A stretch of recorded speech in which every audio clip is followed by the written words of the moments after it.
প্রিয় বন্ধুরা, আসসালামু আলাইকুম। আজকে তোমাদের একটা ছোট্ট জিনিস শেখাবো যে কোনো সংখ্যাকে শূন্য দিয়ে গুণ করলে শূন্য হয় কেন। যেমন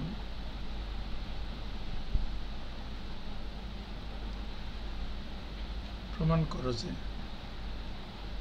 3 × 0 = 0।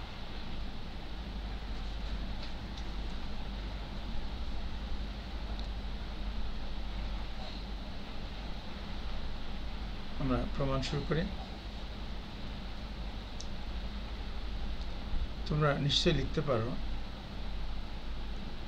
thrice x = x + x + x। এখন যদি x = 0 উভয় পক্ষে বসাই,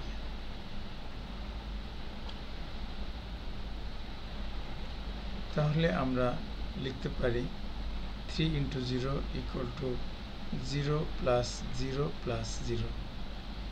Then you can write 3 × 0 = 0।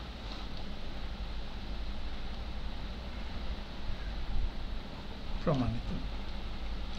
তোমরা আরেকটা ছোট্ট প্রমাণ শিখো। প্রমাণ করো যে a⁴ 1,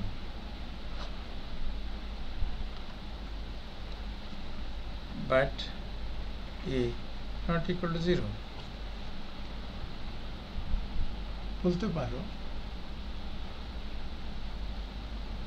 জানা আছে a⁴m - n = a⁴m/a⁴n। এখন উভয় পক্ষে